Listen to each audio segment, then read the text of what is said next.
At another time Aladdin would have been frightened at the sight of so extraordinary a figure, but the danger he was in made him answer without hesitation, "Whoever thou art, deliver me from this place." He had no sooner spoken these words than he found himself on the very spot where the magician had last left him, and no sign of cave or opening, nor disturbance of the earth.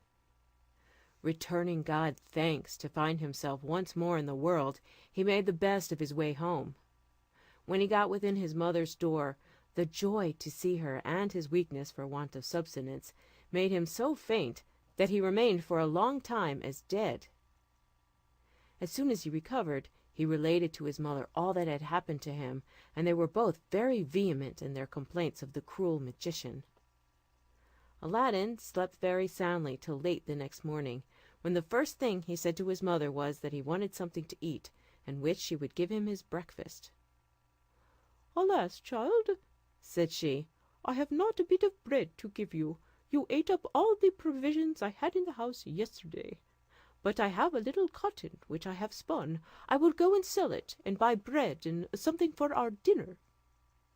"Mother," replied Aladdin, "keep your cotton for another time, and give me the lamp I brought home with me yesterday. I will go and sell it, and the money I shall get for it will serve both for breakfast and dinner, and perhaps supper too." Aladdin's mother took the lamp, and said to her son, "Here it is, but it is very dirty. If it were a little cleaner, I believe it would bring something more." She took some fine sand and water to clean it, but had no sooner began to rub it than in an instant a hideous genie of gigantic size appeared before her, and said to her in a voice of thunder, "What wouldst thou have? I am ready to obey thee as thy slave, and the slave of all those who have the lamp in their hands. I and the other slaves of the lamp." Aladdin's mother, terrified at the sight of the genie, fainted, when Aladdin, who had seen such a phantom in the cavern, snatched the lamp out of his mother's hand, and said to the genie boldly, "I am hungry, bring me something to eat." The genie disappeared immediately, and in an instant returned with a large silver tray, holding 12 covered dishes of the same metal, which contained the most delicious viands, 6 large white bread cakes on 2 plates, 2 flagons of wine, and 2 silver cups. All these he placed upon a carpet and disappeared. This was done before Aladdin's mother recovered from her swoon. Aladdin had fetched some water and sprinkled it in her face to recover her. Whether that or the smell of the meat effected her cure, it was not long before she came to herself. "Mother," said Aladdin, "be not afraid, get up and eat. Here is what will put you in a heart, and at the same time satisfy my extreme hunger."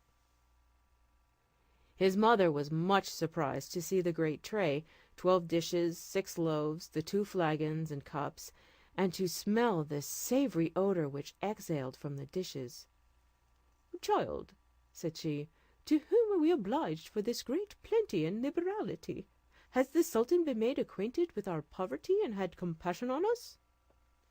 "It is no matter, mother," said Aladdin; "let us sit down and eat, for you have almost as much need of a good breakfast as myself. When we have done I will tell you."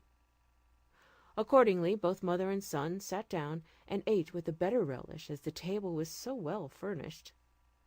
But all the time Aladdin's mother could not forbear looking at and admiring the tray and dishes, though she could not judge whether they were silver or any other metal, and the novelty more than the value attracted her attention.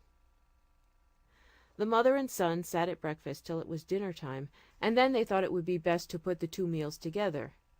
Yet after this they found they should have enough left for supper, and 2 meals for the next day. When Aladdin's mother had taken away and set by what was left, she went and sat down by her son on the sofa, saying, "I expect now that you should satisfy my impatience, and tell me exactly what passed between the genie and you while I was in a swoon," which he readily complied with. She was in as great amazement at what her son told her as at the appearance of the genie, and said to him, "But, son, what have we to do with genies? I never heard that any of my acquaintance had ever seen one. How came that vile genie to address himself to me, and not to you, to whom he had appeared before in the cave?" "Mother," answered Aladdin, "the genie you saw is not the one who appeared to me. If you remember, he that I first saw called himself the slave of the ring on my finger, and this you saw called himself the slave of the lamp you had in your hand. But I believe you did not hear him, for I think you fainted as soon as he began to speak." "What!" cried the mother, "was your lamp then the occasion of this cursed genie's addressing himself rather to me than to you? Oh, my son, take it out of my sight, and put it where you please. I had rather you would sell it than run the hazard of being frightened to death again by touching it; and if you would take my advice, you would part also with the ring, and not have anything to do with genies, who, as our prophet has told us, are only devils." "With your leave, mother," replied Aladdin, "I shall now take care how I sell a lamp which may be so serviceable both to you and me. That false and wicked magician would not have undertaken so long a journey to secure this wonderful lamp if he had not known its value to exceed that of gold and silver. And since we have honestly come by it, let us make a profitable use of it, without making any great show, and exciting the envy and jealousy of our neighbours. However, since the genie frightens you so much, I will take it out of your sight, and put it where I may find it when I want it. The ring I cannot resolve to part with, for without that you had never seen me again; and though I am alive now, perhaps, if it were gone, I might not be so some moments hence. Therefore I hope you will give me leave to keep it, and wear it always on my finger." Aladdin's mother replied that he might do what he pleased. For her part, she would have nothing to do with genies, and never say anything more about them. By the next night they had eaten all the provisions the genie had brought, and the next day Aladdin, who could not bear the thoughts of hunger, putting one of the silver dishes under his vest, went out early to sell it, and addressing himself to a Jew whom he met in the streets, took him aside, and pulling out the plate, asked him if he would buy it. The cunning Jew took the dish, examined it, and as soon as he found that it was good silver, asked Aladdin at how much he valued it. Aladdin, who had never been used to such traffic, told him he would trust to his judgment and honour.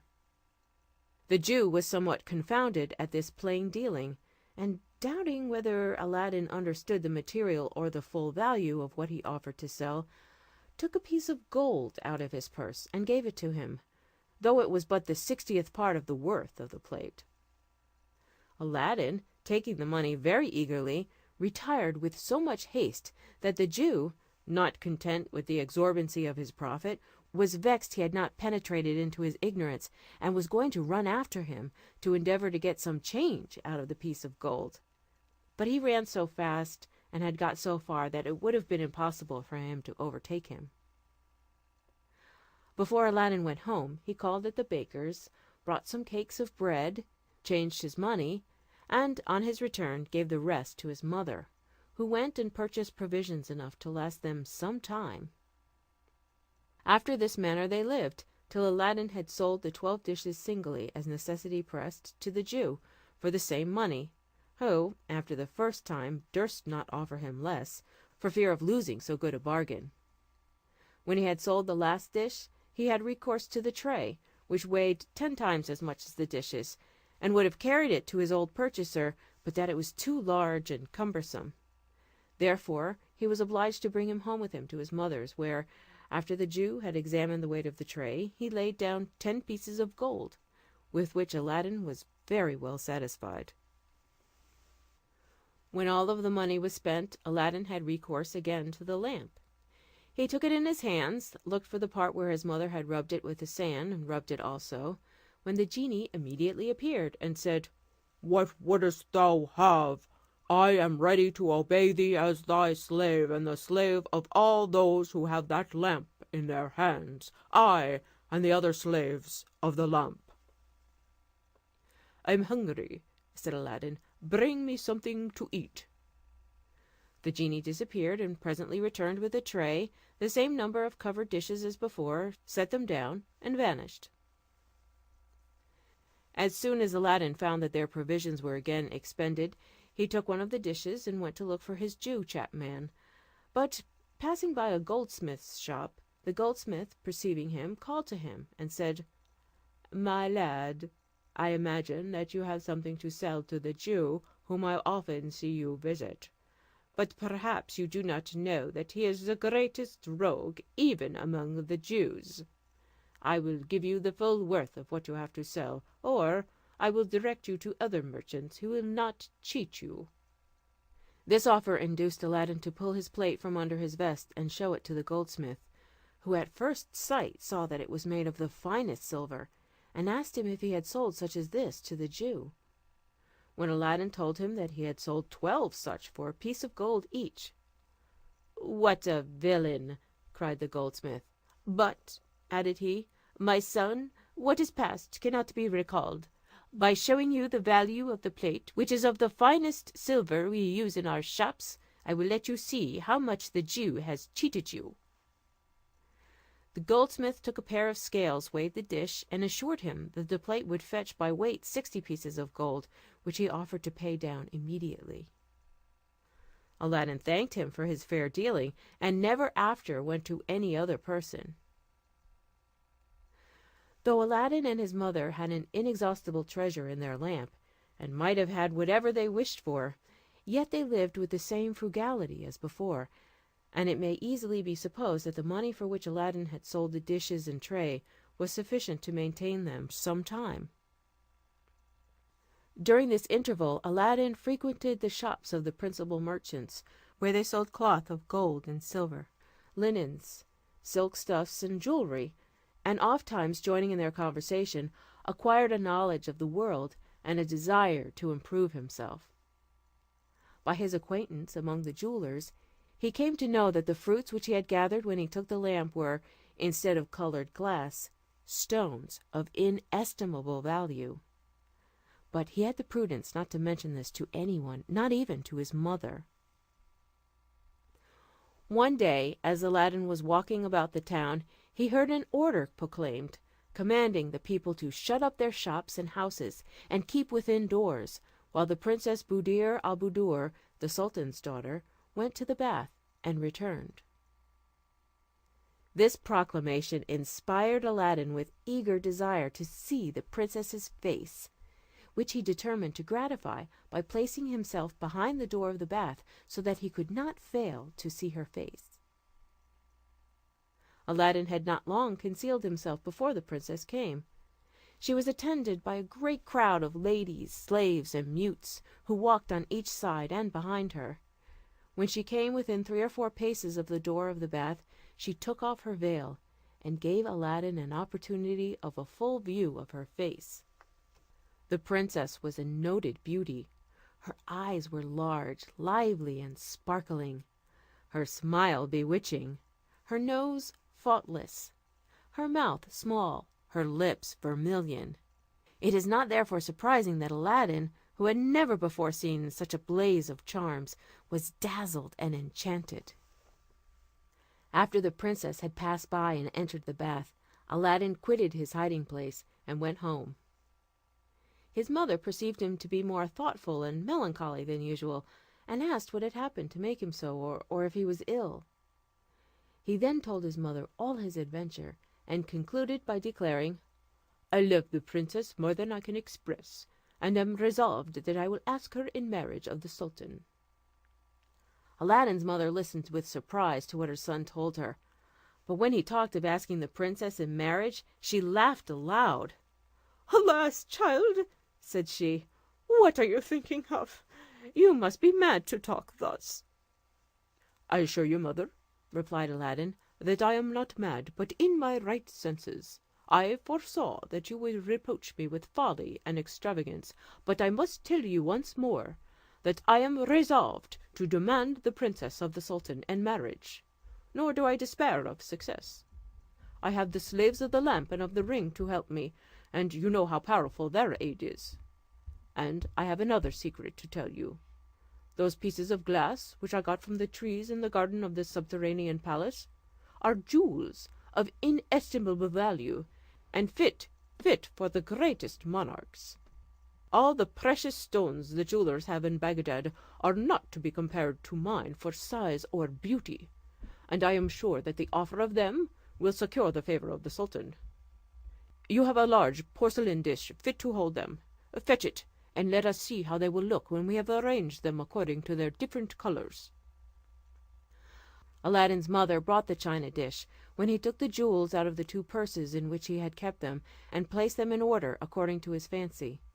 But the brightness and lustre they emitted in the daytime, and the variety of the colours, so dazzled the eyes both of mother and son, that they were astonished beyond measure. Aladdin's mother, emboldened by the sight of these rich jewels, and fearful lest her son should be guilty of greater extravagance, complied with his request, and promised to go early the next morning to the palace of the sultan. Aladdin rose before daybreak, awakened his mother, pressing her to go to the sultan's palace, and to get admittance, if possible, before the grand vizier, the other viziers, and the great officers of state went in to take their seats in the divan, where the sultan always attended in person. Aladdin's mother took the china dish in which they had put the jewels the day before, wrapped it in 2 fine napkins, and set forward for the sultan's palace. When she came to the gates, the grand vizier, the other viziers, and most distinguished lords of the court were just gone in. But, notwithstanding the crowd of people was great, she got into the divan, a spacious hall, the entrance into which was very magnificent. She placed herself just before the sultan, grand vizier, and the great lords, who sat in council on his right and left hand. Several causes were called, according to their order, pleaded, and adjudged, until the time the divan generally broke up, when the sultan, rising, returned to his apartment, attended by the grand vizier. The other viziers and minister of the state then retired, as also did all those whose business had called them thither. Aladdin's mother, seeing the sultan retire and all the people depart, judged rightly that he would not sit again that day, and resolved to go home; and on her arrival said with much simplicity, "Son, I have seen the sultan, and am very well persuaded he has seen me too, for I placed myself just before him. But he was so much taken up with those who attended on all sides of him that I pitied him, and wondered at his patience. At last, I believe, he was heartily tired, for he rose up suddenly, and would not hear a great many who were ready prepared to speak to him, but went away, at which I was well pleased, for indeed I began to lose all patience, and was extremely fatigued with staying so long. But there is no harm done. I will go again tomorrow. Perhaps the sultan may not be so busy." The next morning she repaired to the sultan's palace with the present, as early as the day before, but she found the gates of the divan shut. She went 6 times afterwards on the days appointed, placed herself always directly before the sultan, but with as little success as the first morning. On the 6th day, however, after the divan was broken up, when the sultan returned to his own apartment, he said to his grand vizier, "I have for some time observed a certain woman who attends constantly every day that I give audience, with something wrapped up in a napkin. She always stands up from the beginning to the breaking up of the audience, and affects to place herself just before me. If this woman comes to our next audience, do not fail to call her, that I might hear what she has to say." The grand vizier made answer by lowering his hand, and then lifting it up above his head, signifying his willingness to lose it if he failed. On the next audience day, when Aladdin's mother went to the divan, and placed herself in front of the sultan as usual, the grand vizier immediately called the chief of the mace bearers, and pointed to her, bade him bring her before the sultan. The old woman at once followed the mace bearer, and when she reached the sultan, bowed her head down to the carpet which covered the platform of the throne, and remained in that posture until he bade her to rise, which she had no sooner done than he said to her, "Good woman, I have observed you to stand many days from the beginning to the rising of the divan. What business brings you here?" After these words, Aladdin's mother prostrated herself a second time, and when she arose, said, "Monarch of monarchs, I beg of you to pardon the boldness of my petition, and to assure me of your pardon and forgiveness." "Well," replied the sultan, "I will forgive you, be it what it may, and no hurt shall come to you. Speak boldly." When Aladdin's mother had taken all these precautions, for fear of the sultan's anger, she told him faithfully the errand on which her son had sent her, and the event which led to his making so bold a request in spite of all her remonstrances. The sultan hearkened to this discourse without showing the least anger, but before he gave her any answer asked her what she had brought tied up in the napkin. She took the china dish which she had set down at the foot of the throne, untied it, and presented it to the sultan.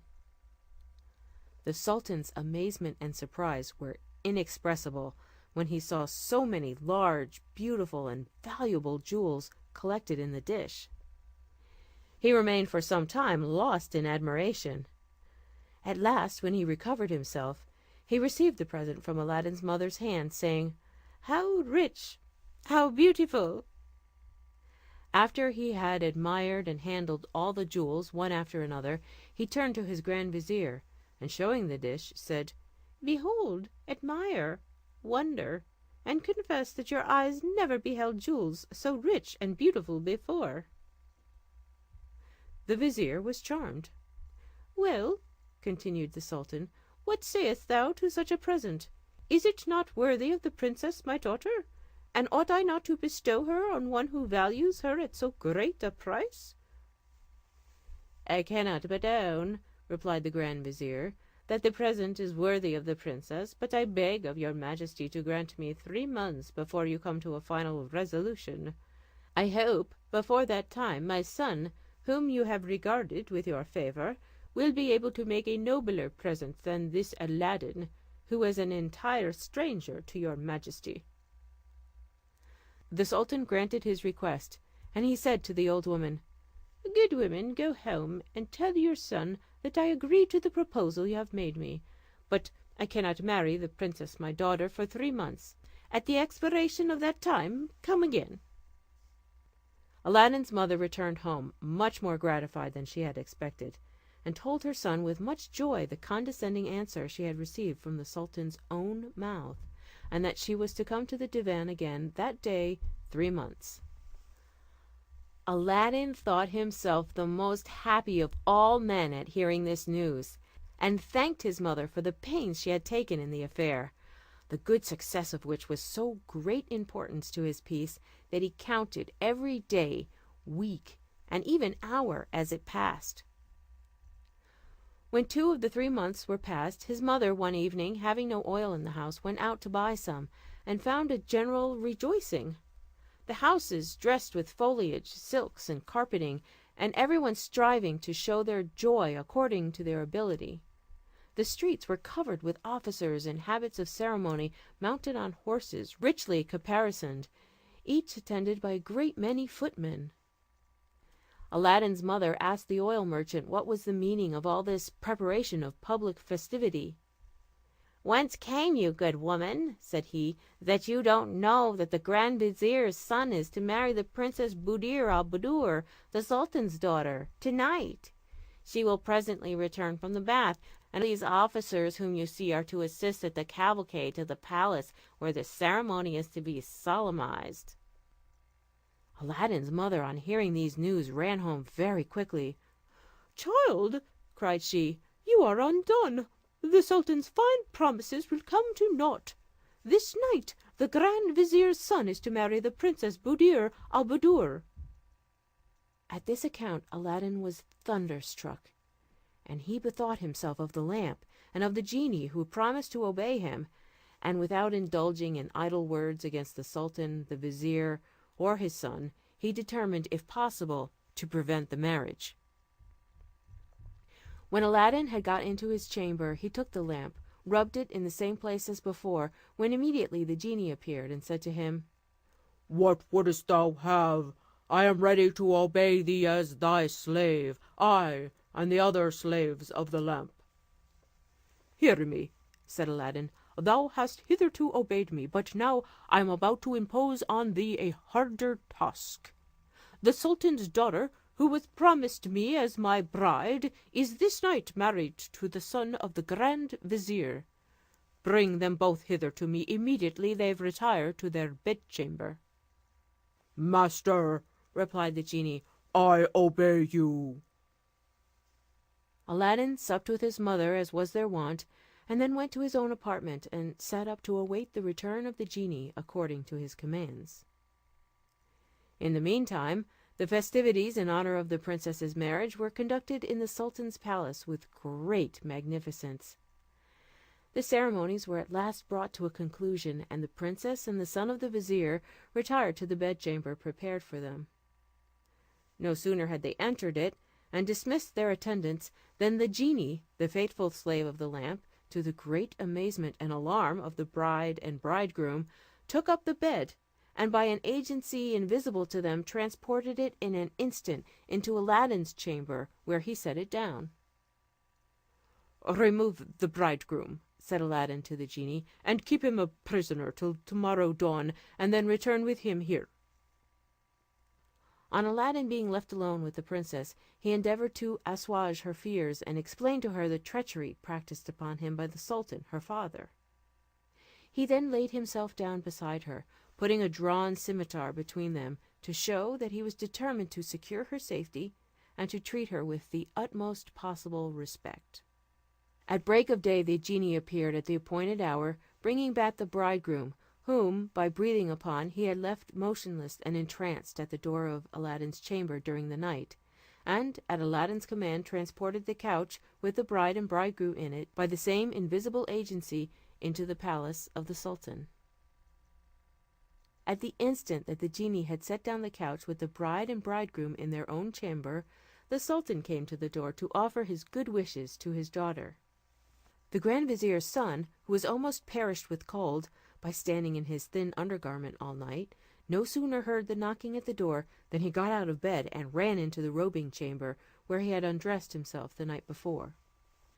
The sultan, having opened the door, went to the bedside, kissed the princess on the forehead, but was extremely surprised to see her look so melancholy. She only cast at him a sorrowful look, expressive of great affliction. He suspected there was something extraordinary in this silence, and thereupon went immediately to the sultaness's apartment, told her what a state he found the princess, and how she had received him.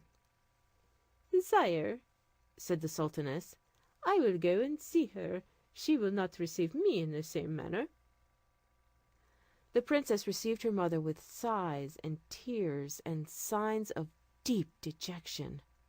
At last, upon her pressing on her the duty of telling her all her thoughts, she gave to the sultaness a precise description of all that had happened to her during the night, on which the sultaness enjoined on her the necessity of silence and discretion, as no one would give credence to so strange a tale. The grand vizier's son, elated with the honour of being the sultan's son-in-law, kept silence on his part, and the events of the night were not allowed to cast the least gloom on the festivities on the following day, in continued celebration of the royal marriage. When night came, the bride and bridegroom were again attended to their chamber with the same ceremonies as on the preceding evening. Aladdin, knowing that this would be so, had already given his commands to the genie of the lamp, and no sooner were they alone than their bed was removed in the same mysterious manner as on the preceding evening, and having passed the night in the same unpleasant way, they were in the morning conveyed to the palace of the sultan. Scarcely had they been replaced in their apartment when the sultan came to make his compliments to his daughter, when the princess could no longer conceal from him the unhappy treatment she had been subject to, and told him all that had happened as she had already related it to her mother. The sultan, on hearing these strange tidings, consulted with the grand vizier, and finding from him that his son had been subjected to even worse treatment by the invisible agency, he determined to declare the marriage to be cancelled, and all the festivities, which were yet to last for several days, to be countermanded and terminated. This sudden change in the mind of the sultan gave rise to various speculations and reports. Nobody but Aladdin knew the secret, and he kept it with the most scrupulous silence, and neither the sultan nor the grand vizier, who had forgotten Aladdin and his request, had the least thought that he had any hand in the strange adventures that befell the bride and bridegroom. On the very day that the 3 months contained in the sultan's promise expired, the mother of Aladdin again went to the palace, and stood in the same place in the divan. The sultan knew her again, and directed his vizier to have her brought before him. After having prostrated herself, she made answer in reply to the sultan: "Sire, I came at the end of 3 months to ask of you the fulfilment of the promise you made to my son." The sultan little thought the request of Aladdin's mother was made to him in earnest, or that he would hear any more of the matter. He therefore took counsel with his vizier, who suggested that the sultan should attach such conditions to the marriage that no one of the humble condition of Aladdin could possibly fulfill. In accordance with this suggestion of the vizier, the sultan replied to the mother of Aladdin: "Good women, it is true sultans ought to abide by their word, and I am ready to keep mine, by making your son happy in marriage with the princess my daughter. But as I cannot marry her without some further proof of your son being able to support her in royal state, you may tell him I will fulfil my promise as soon as he shall send for me 40 trays of massy gold, full of the same sort of jewels you have already made me a present of, and carried by the like number of black slaves, who shall be led by as many young and handsome white slaves, all dressed magnificently. On these conditions I am ready to bestow the princess my daughter upon him.